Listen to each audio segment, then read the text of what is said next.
नमस्कार. आज आपण बोलणार आहोत एका अशा विषयावर जो अनेकांना भेडसावतो. वाढत्या वयासोबत येणारा अशक्तपणा, विशेषतः पायांमधली ताकद कमी होणं. ही खूप सामान्य गोष्ट आहे, पण चांगली बातमी ही आहे की यावर मात करणं आपल्याच हातात आहे. चला तर मग बघूया की ही हरवलेली ताकद परत कशी मिळवायची. कधी असं होतं का की थोडं चालल्यावर पाय एकदम जड वाटायला लागतात किंवा मांड्या भरून येतात, पोटऱ्यांमध्ये गोळे येतात, बसून उठताना असं वाटतं की गुडघ्यात त्राणच उरला नाहीये. जर यापैकी काही ओळखीचं वाटत असेल तर एक गोष्ट लक्षात घ्या, ही समस्या फक्त एका व्यक्तीची नाही. आणि सगळ्यात महत्त्वाचं, या लक्षणांना आता वय झालं असं म्हणून सोडून देऊ नका. हे म्हातारपण नाहीये, तर आपलं शरीर आपल्याला एक महत्त्वाचा सिग्नल देतंय. ते सांगतंय की अरे माझ्याकडे लक्ष दे, आता काहीतरी बदल करण्याची गरज आहे. म्हणजे स्वतःची थोडी जास्त काळजी घ्यायची वेळ आली आहे. बस. बरं, मग हा अशक्तपणा येतो तरी कुठून? याचं मूळ कारण काय आहे? चला तेच आधी समजून घेऊया. कारण एकदा का मूळ कळलं की उपाय करणं कितीतरी सोपं होऊन जातं. या सगळ्या त्रासाचं मूळ आहे आपल्या शरीरातील रक्तप्रवाह, म्हणजे ब्लड सर्क्युलेशन. विचार करा, जेव्हा रक्तप्रवाह एकदम सुरळीत असतो तेव्हा आपल्या स्नायूंना भरपूर ऑक्सिजन आणि सगळी पोषक तत्व मिळतात. त्यामुळे ते एकदम ताकदवान आणि एनर्जेटिक राहतात. पण जेव्हा हाच रक्तप्रवाह कुठेतरी अडखळतो किंवा कमी होतो तेव्हा आपले स्नायू अक्षरशः उपाशी राहतात. आणि मग काय? थकवा, वेदना आणि अशक्तपणा हे सगळं सुरू होतं. पण यातली सगळ्यात चांगली गोष्ट माहितीये काय? यावरचे जबरदस्त उपाय कुठे बाहेर नाही, तर आपल्या स्वयंपाकघरातच दडलेले आहेत. हो, चला तर मग बघूया असेच काही सोपे, घरगुती आणि नैसर्गिक उपाय जे आपल्याला आपली ताकद परत मिळवून देतील. चला तर मग दिवसाची सुरुवात करूया एका स्पेशल ड्रिंकने, तो म्हणजे लवंग आणि आल्याचा चहा. हा नुसता चहा नाहीये, हा एक प्रकारे आपल्या शरीरासाठी टॉनिक आहे.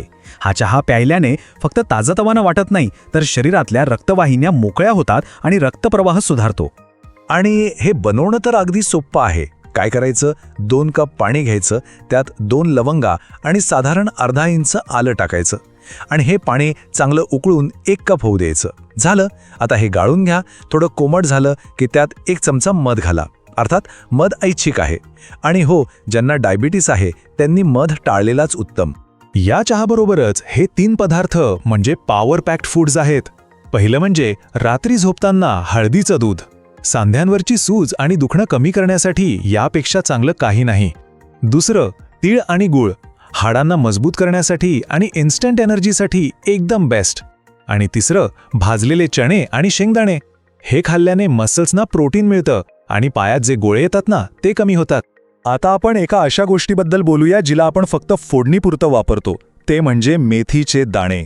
पण खरं सांगायचं तर हे दाणे म्हणजे एक छोटं पॅकेट बडा धमाका आहेत. हे एक नैसर्गिक औषध आहे, खास करून गुडघ्यांचा जो आखडलेपणा असतो ना किंवा सांधेदुखी, त्यावर तर हा रामबाण उपाय आहे. आता याचा पूर्ण फायदा घ्यायचा असेल तर काय करायचं?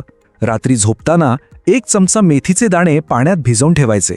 सकाळी उठल्या उठल्या सगळ्यात आधी ते पाणी पिऊन घ्यायचं आणि मग ते भिजलेले दाणे आहेत ना, ते रिकाम्या पोटी चावून चावून खायचे. विश्वास ठेवा, काही दिवसांतच खूप चांगला फरक जाणवायला लागेल. दिवसभर एनर्जेटिक राहण्यासाठी आणि थकवा घालवण्यासाठी एक सुपर जोडी आहे, अक्रोड आणि मनुके.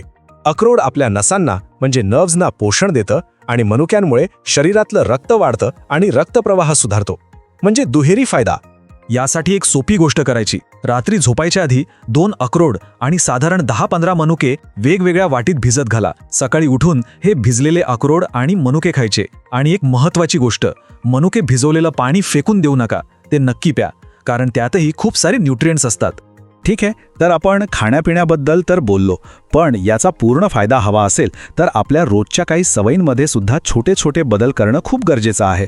कारण आहार आणि सवय या एकाच गाडीची 2 चाकं आहेत. तर काय करायचं आणि काय नाही ते अगदी सोपं आहे. रोज किमान 15-20 मिनिटं तरी चाला. दिवसभरात भरपूर पाणी प्या. आणि हो, एकाच जागी तासनतास बसणं टाळा. दुसरीकडे जंक फूड, बेकरीचे पदार्थ, पॅकेटमधले खारट स्नॅक्स या सगळ्यांना जरा लांबच ठेवा. बघा, हे छोटे छोटे बदलच पुढे जाऊन खूप मोठा फरक घडवतील. तर या सगळ्या चर्चेतून आपण काय शिकलो? एकच गोष्ट, की योग्य आहार आणि योग्य सवयी बाळगल्या तर आपण आपली हरवलेली ताकद 100% परत मिळवू शकतो. ही एक गोष्ट नेहमी लक्षात ठेवा, वय वाढणं आपल्या हातात नाही, ती एक नैसर्गिक प्रक्रिया आहे. पण त्या वयासोबत येणाऱ्या अशक्तपणाशी लढणं की नाही हे मात्र नक्कीच आपल्या हातात आहे. आपण त्याला हरवू शकतो. आज आपण जे काही सोपे उपाय आणि चांगल्या सवयींबद्दल बोललो त्यांना फक्त ऐकून सोडून देऊ नका. त्यांना आपल्या रोजच्या जगण्याचा एक भाग बनवा. आणि बघा मग आपलं शरीर कसं पुन्हा एकदा ताकदवान आणि उत्साही होतं ते. आपलं शरीर आपल्याला आतून धन्यवाद देईल हे नक्की. आजची ही माहिती आपल्या सगळ्यांना नक्कीच उपयोगी पडेल अशी आशा आहे. आरोग्याबद्दल अशीच महत्त्वाची माहिती सोप्या भाषेत मिळवण्यासाठी आमच्या सोबत जोडलेले रहा आणि चॅनलला सबस्क्राईब करायला विसरू नका. निरोगी रहा, आनंदी रहा.